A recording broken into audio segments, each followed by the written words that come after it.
La précédente saison nous a offert des témoignages sincères, des expériences humaines de comment s'incarnent au quotidien celles et ceux qui œuvrent à l'élaboration d'un film. Afin d'ouvrir le chemin à de nouveaux métiers qui nous restent à vous faire découvrir, notre deuxième saison poursuit la rencontre de techniciens-techniciennes indispensables au plateau de cinéma. Vous les partagez, vous inspirez et peut-être bientôt vous retrouver un jour sur le terrain. Voilà ce que ces écoutes cherchent à produire.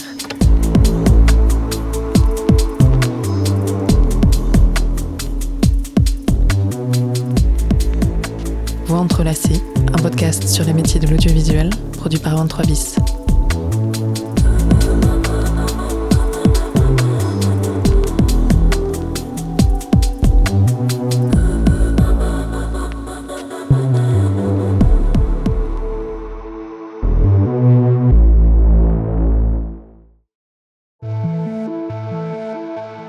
Pour le premier épisode de cette nouvelle saison, nous plongeons dans la machine du tournage et de qui en tient les rênes. Afin que le projet se déroule au travers des embûches, car il y en a toujours, on a besoin d'une personne aux commandes.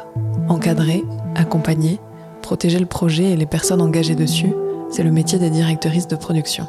Nos deux invités partagent cette passion, d'être dédiés à la faisabilité du projet, à se développer dans un cadre serein, humainement et financièrement. Julia et Eric incarnent cette nouvelle génération, qui porte au centre de leur travail une attention primordiale à la considération humaine, pour tendre à des tournages éthiques, sains et durables, et penser la forme autant que le fond. Voici donc l'épisode 1, comment incarner l'autorité quand on est aux commandes d'un tournage.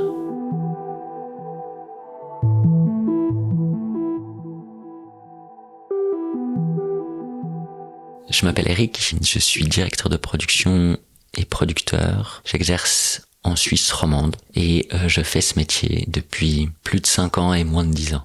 Je m'appelle Julia Schreiti, je suis directrice de production. Ça fait 7 ans que je travaille dans le milieu du cinéma et je travaille essentiellement en Suisse romande.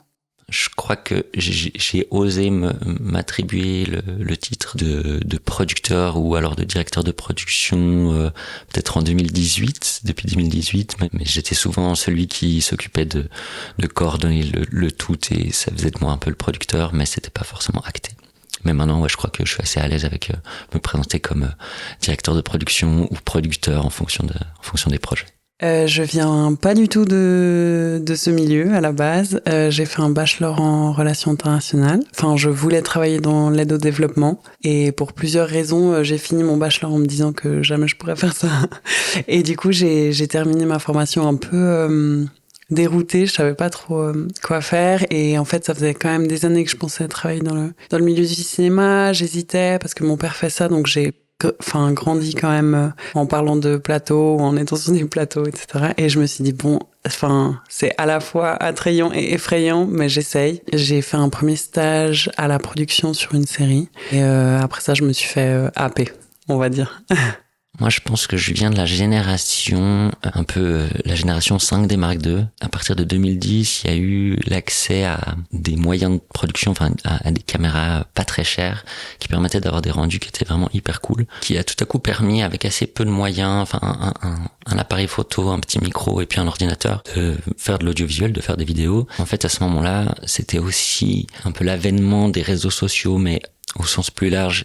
À ce moment-là, il y a eu un gros besoin de vidéos. Première relation avec l'audiovisuel, c'était des films de snowboard avec mes potes, des films de vacances, des trucs comme ça. J'ai toujours fait un peu de photos, de vidéos à côté. J'ai toujours été intéressé par le cinéma, mais vraiment en tant que spectateur. Et à partir de là, j'ai rencontré mon associé, Ludo Jacquard, qui lui avait un petit peu plus d'expérience que moi, avait aussi une patte artistique hyper développée. Assez naturellement et assez rapidement, je me suis souvent occupé un petit peu de l'aspect coordination logistique, et lui était plus dans les aspects artistiques, et c'est ça qui, je pense, m'a orienté vers ces métiers-là. L'audiovisuel et après le cinéma, ça a représenté un peu des super aventures. C'est des aventures qui peuvent être extrêmement complexes, qui rassemblent plein de gens, qui ont des aspects techniques, des aspects financiers, des aspects organisationnel et beaucoup d'aspects humains. Et je crois que c'est vraiment le goût de l'aventure qui m'a amené à la production. Moi, j'ai commencé à travailler dans le monde du cinéma en me disant quand même que c'est ça que je voulais faire. Donc, j'ai commencé par ça. Marie, c'est une des personnes qui m'a formée, m'a dit très vite que pour bien faire mon métier, il fallait absolument que je passe aussi par le plateau et par d'autres métiers. Je pense que c'est un des meilleurs conseils qu'on m'a donné. Ensuite, j'ai fait de la mise en scène un peu. Je crois que le premier, c'était pas prévu. En fait, je devais de nouveau faire un stage à la production sur un long métrage. Ils avaient pas forcément besoin de moi au bureau de production. La mise en scène était un peu débordée. Donc bon, j'ai fini la première fois malgré moi à la mise en scène, mais c'était incroyable. Ouais, et après, c'est surtout ça que j'ai fait, assistant à mise en scène. Donc stagiaire, troisième et deuxième sur un long métrage. Aujourd'hui, je suis directrice de production, ouais. J'en suis au tout début.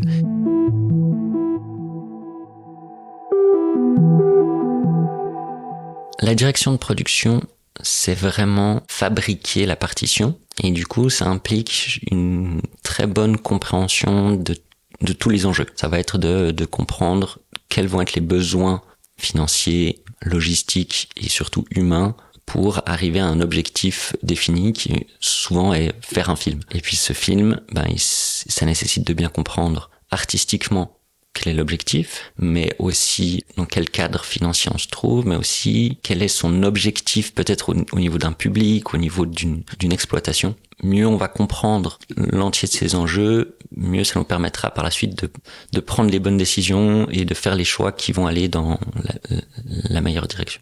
Je pense qu'il y a 3 points essentiels.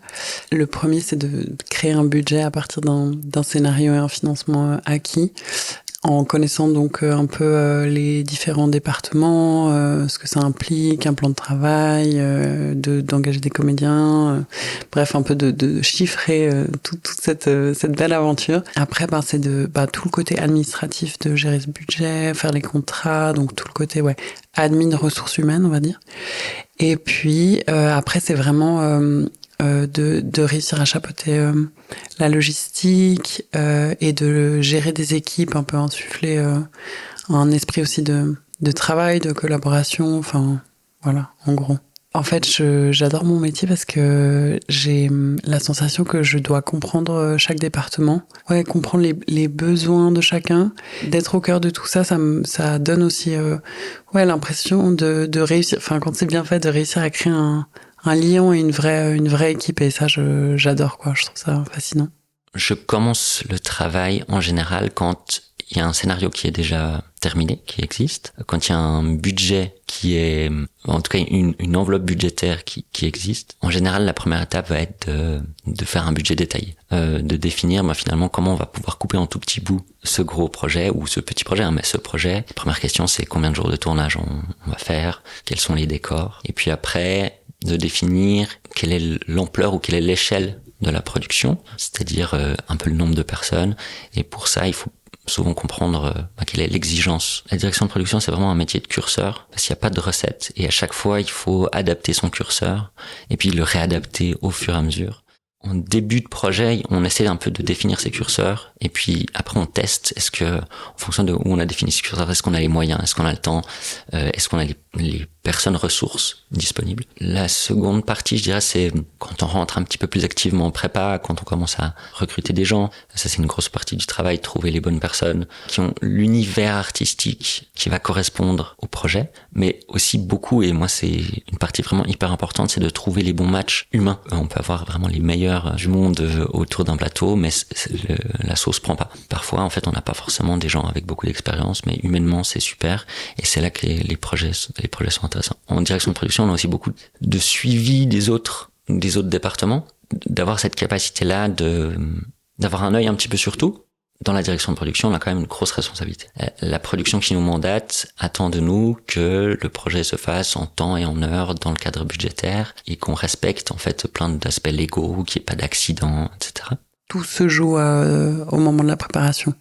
Vraiment, si on a bien fait une prépa en tournage, normalement ça doit rouler quoi. C'est disons entrecoupé d'appels avec la chef décoratrice qui a vu le dernier décor qu'on a proposé, qui fonctionne pas parce que en fait les plafonds sont trop bas, le chef électro qui t'envoie une liste qui qui est beaucoup trop grande pour ton budget. Donc t'es entre lui et le loueur à essayer de trouver des deals.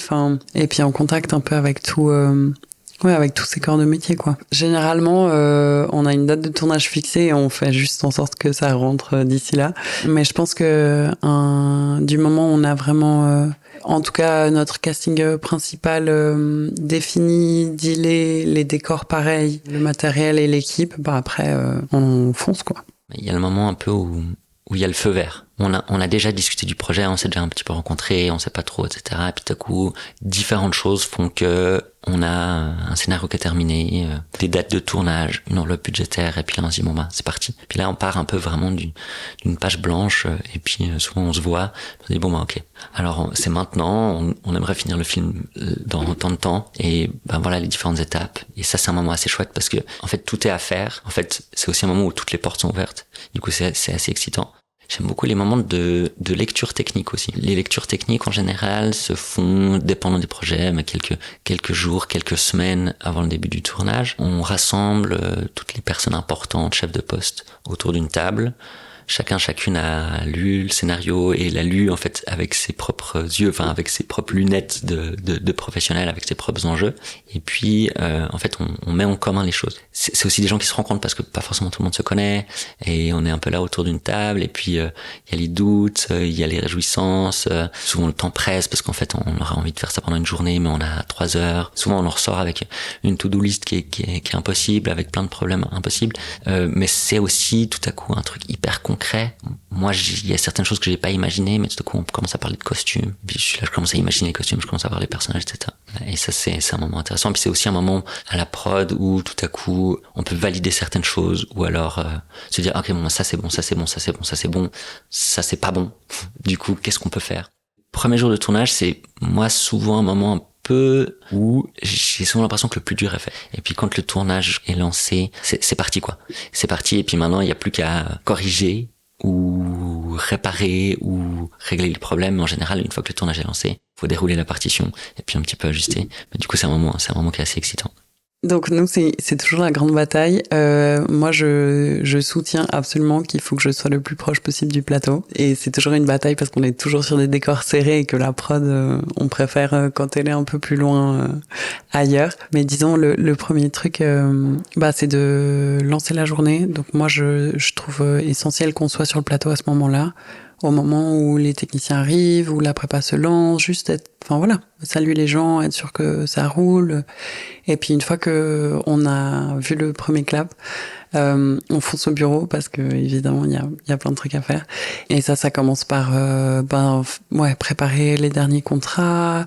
Je vais être sûr qu'on a anticipé, par exemple si c'est un lundi, que la semaine du mardi au vendredi est anticipée. Évidemment avec le plan de travail on sait déjà où on tourne, mais que la cascadeuse qui vient jeudi, on a bien pensé à l'appeler, on est sûr qu'elle vient, on sait comment, qu'on a fait tous nos tableaux de transport, d'hébergement, qu'on n'a pas oublié, un billet d'avion avec les coordinatrices et assistantes de production évidemment.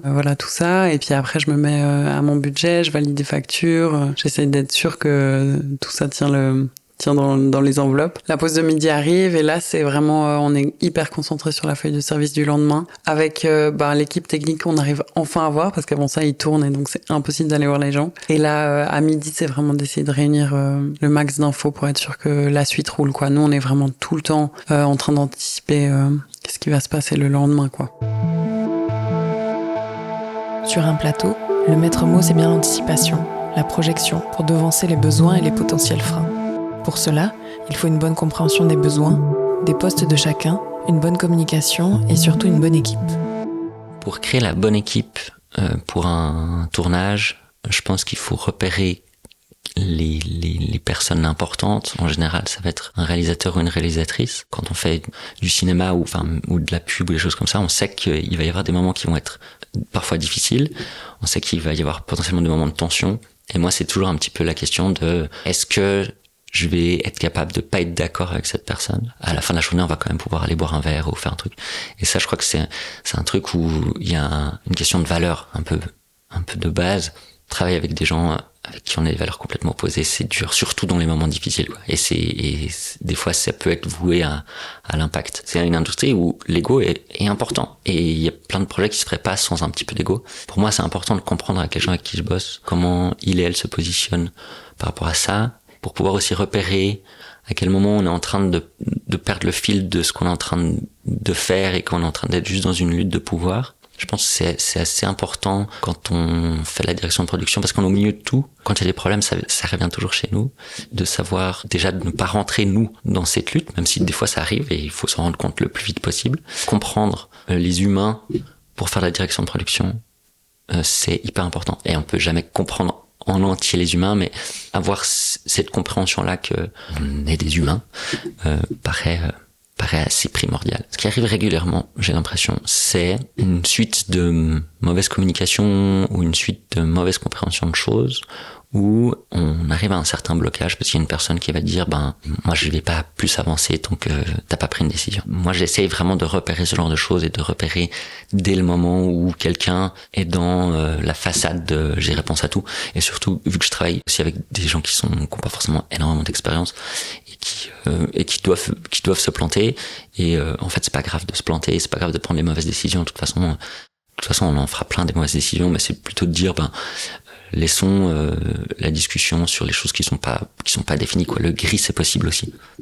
Les trucs qu'on a loupés dont on parlait, c'est-à-dire nous, ça nous est arrivé un soir, on s'est rendu compte qu'en fait pour le lendemain on tournait dans un chenil pour chiens, et je crois que on n'avait pas dealé avec la propriétaire de pouvoir filmer les chiens du chenil, ou une partie, mais que le chien de jeu dont on avait besoin, c'était une espèce hyper spécifique qu'on avait déjà mentionné dans des dialogues précédents. Il y avait tout un truc du scénario là-dessus, et qu'en fait personne n'avait pensé à ce chien.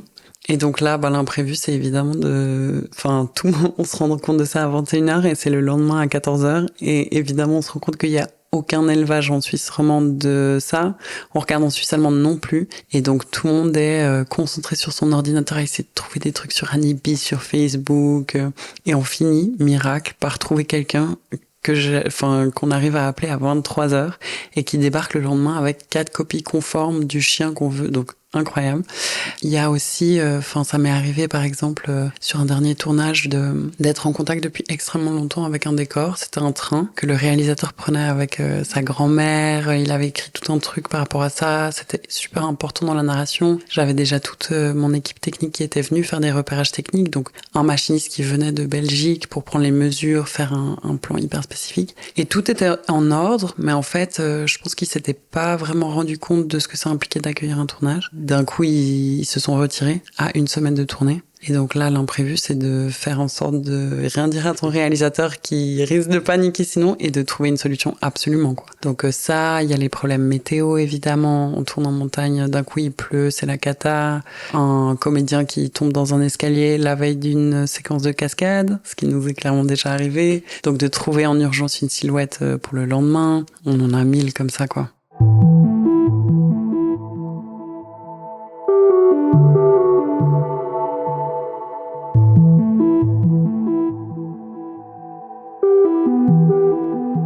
On avait reçu 10 000 francs pour faire un pilote de série. Et on s'était lancé dans 15 minutes d'une série d'anticipation dans un monde hyper absurde où on avait dû refaire en fait tous les costumes, tous les décors, etc. Pour ce pilote, on avait une scène avec plein de figurants, on avait un peu des cascades, des choses comme ça, et on avait absolument aucune idée de comment faire les choses. Et en fait, c'était fascinant parce que c'était extrêmement dur, c'était hyper éprouvant, puis en plus on avait fait ça d'une manière hyper collaborative, donc tout le monde donnait son avis, donc c'était vraiment que des mauvais choix. Finalement, là, on a vécu plein de choses, puis surtout, on n'avait pas de recette. Enfin, moi, j'ai pas du tout fait d'école. J'ai vraiment appris sur le tas, et en fait, c'était le cas de tous les gens avec qui on travaillait sur ce projet. On s'était juste posé un petit peu les questions de comment faire les choses, et il y avait un truc hyper instinctif qui avait marché. Et ça, je crois que c'est quelque chose que j'essaie de garder, c'est des fois de faire confiance à son instinct, et puis c'est pas parce que c'est pas comme ça qu'on devrait faire que c'est pas possible. Je crois après un autre moment marquant, c'est peut-être le premier projet qu'on a fait, qui était un projet de web-série de nouveau, mais qui était financé par la RTS, où on avait pour la première fois une équipe cinéma.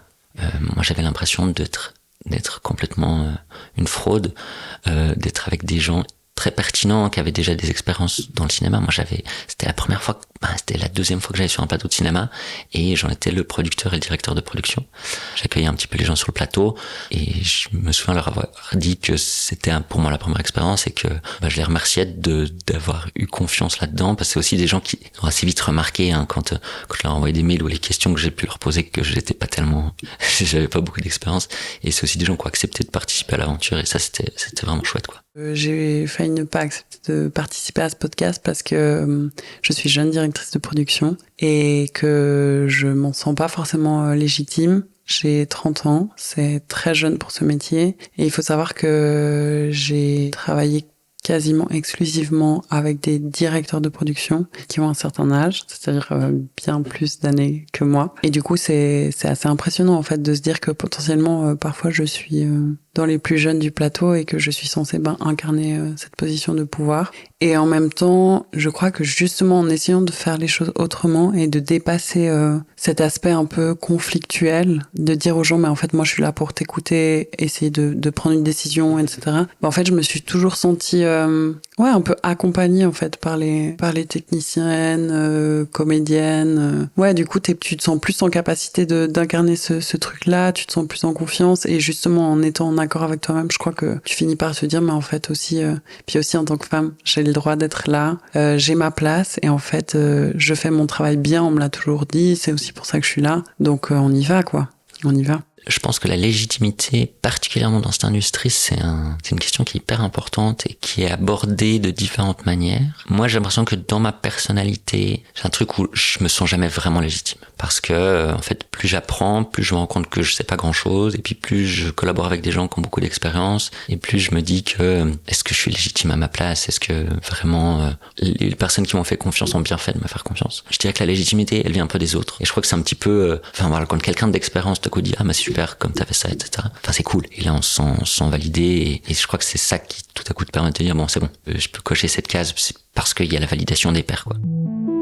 Quelle que soit son expérience, la question de la légitimité peut se poser. On a toujours à apprendre, et certaines situations peuvent être challengeantes, quelle que soit sa place, même pour les chefs de poste. Le propre des films, c'est qu'ils nous embarquent toujours dans une nouvelle aventure. Et quelle que soit l'expérience, il y a une hiérarchie très stricte sur les plateaux. La hiérarchie dans le cinéma, enfin dans l'audiovisuel, c'est quelque chose qui est assez central. Une certaine forme de hiérarchie, ou en tout cas d'organisation, de définition des rôles et de répartition des rôles est importante et fonctionne. C'est un métier où l'émotionnel est souvent présent, et des fois pour le mieux, des fois pour le pire, mais je pense qu'il est nécessaire.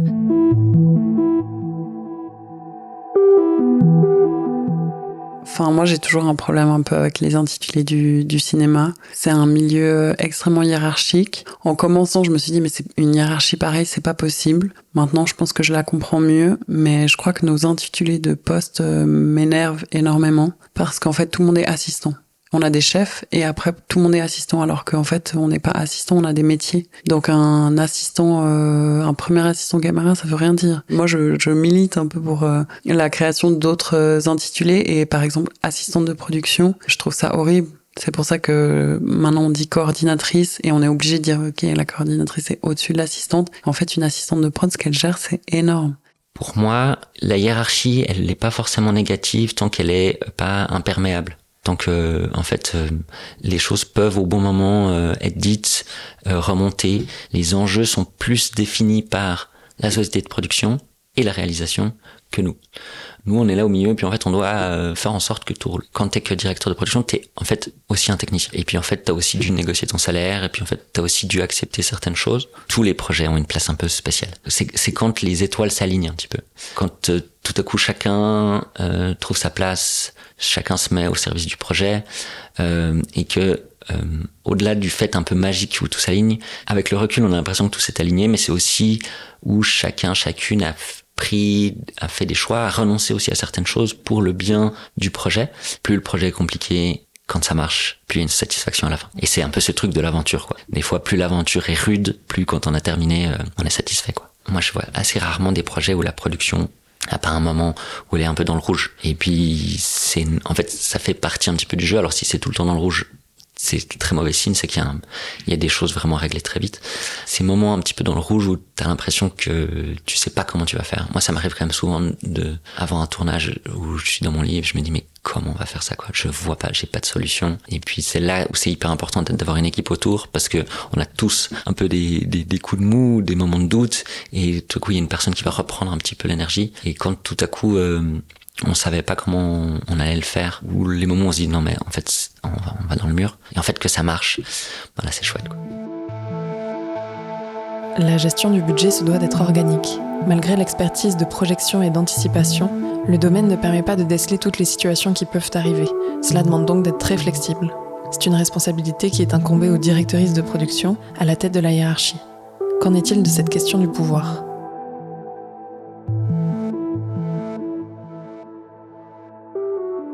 Et c'est une question immense qu'on aborde beaucoup parce qu'on sait que voilà, sur les plateaux, malheureusement, ça déborde vite. On est dans des rapports qui peuvent devenir très vite hiérarchiques, rapport de pouvoir, place de la femme aussi déjà à l'image. Ça, c'est un truc, mais qui influence aussi directement nos postes. Et moi, j'essaye de m'entourer le plus possible de femmes, pousse en avant. Enfin, je crois que c'est un vrai truc que moi je sens ces dernières années. C'est qu'on est de plus en plus, et pas que aux postes qui sont spécifiquement un peu féminins, mais à des postes plus techniques, à des postes de responsabilité. Je crois on en parlait, je crois que on avance et il y a de l'espoir, et en même temps il y a encore beaucoup à faire, et je crois que on doit essayer d'en parler le plus possible, de s'organiser et de vraiment mettre en place des choses à la fois sur le plateau, par exemple sur le harcèlement, de toute forme, quoi. Mais voilà, je trouve aussi que en fait c'est intéressant d'aborder la parité comme un outil qui sauve un peu les plateaux. En fait, parce que plus la parité est maintenue dans tous les départements, et peut-être moins de débordements possibles il y a, et ça j'y crois très très fort, quoi. Et moi, je suis assez convaincu que, en fait, on peut faire des films super sans y laisser notre âme, quoi. Enfin, pas forcément notre âme, mais en mettre trop de cheveux blancs ou en hériter des traumas, quoi. Je pense que il faut, moi, j'aimerais bien qu'on essaie de s'affranchir de ce truc de le cinéma traumatique, quoi. Et c'est même des fois un petit peu esthétisé, un peu romantisé, quoi, ce truc. Et je pense qu'il y a beaucoup de gens qui ont arrêté le cinéma à cause de ça. C'est assez dramatique parce que des fois les gens qui travaillent dans le cinéma, c'est pas forcément les meilleurs. C'est les gens qui peuvent résister à la brutalité de l'industrie, quoi. Ce qui est cool, c'est que je suis vraiment pas seul, et dans les techniciens, techniciennes, dans les gens en prod, il y a aussi cette réalisation-là, et je pense qu'il y a de plus en plus de gens qui ont envie de travailler dans le cinéma et d'avoir une vie qui est un peu douce, quoi. Je suis d'accord, en fait, de travailler des semaines pas possibles, et puis de parfois répondre à mon téléphone le dimanche, mais parce que je sais que, en fait, ce que je suis en train de faire, c'est pas en train de servir la grosse machine du capitalisme, mais c'est en train de créer une œuvre, et souvent une œuvre qui défend des choses qui me plaisent. Et en fait, il y a pas beaucoup de métiers qui permettent de s'affranchir de ça, puis de créer quelque chose qui n'a pas un but de donner de l'argent à des actionnaires, quoi.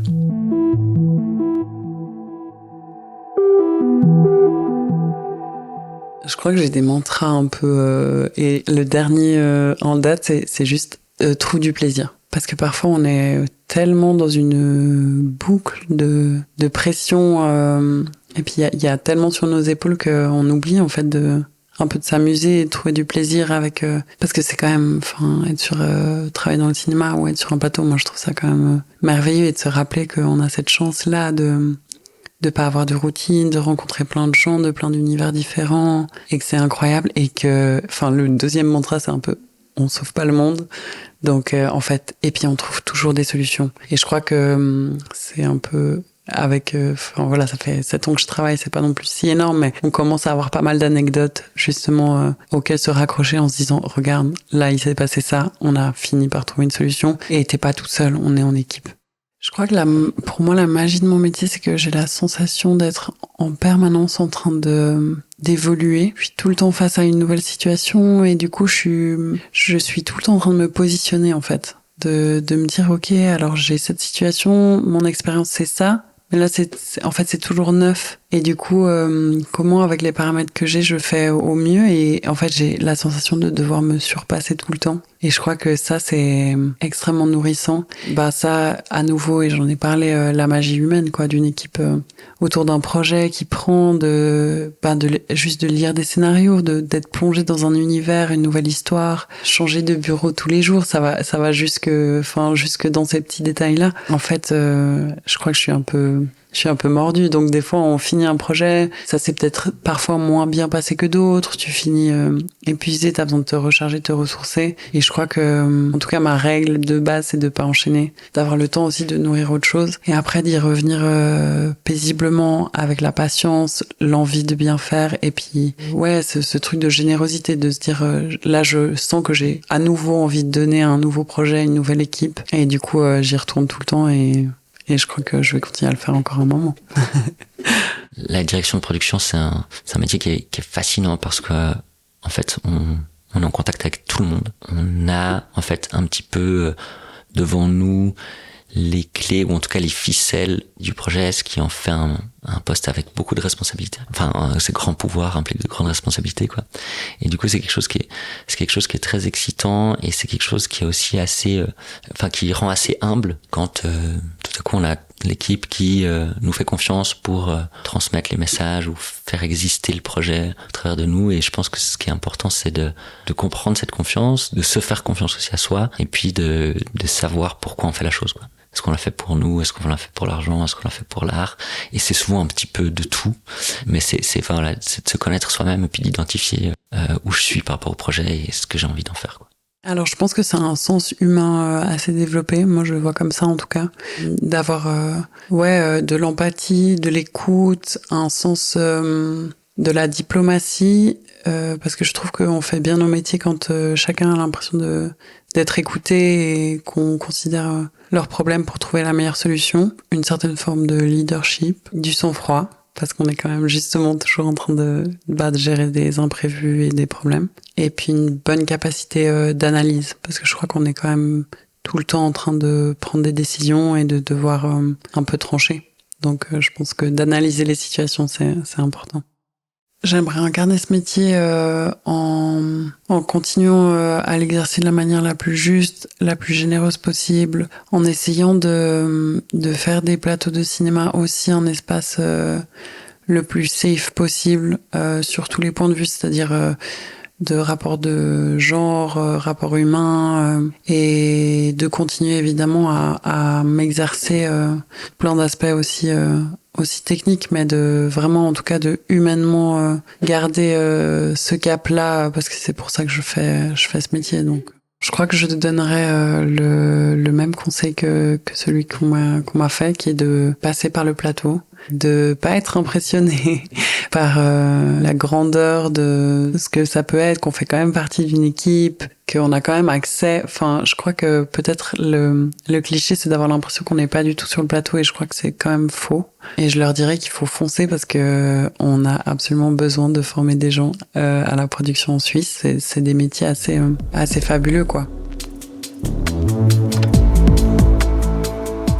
C'était Voix entrelacées, un podcast de 23 bis réalisé par Mathilde No. Merci à Julia et Eric pour leur partage rassurant, et de mille merci à l'équipe précieuse qui s'investit sur ce podcast. À vous d'être là pour écouter, entendre et partager, et à toute l'équipe de 23 bis pour leur soutien sans limite. C'était le premier épisode de la saison 2 de Voix entrelacées. Prochain épisode, d'où vient l'incarnation des personnages d'un film ?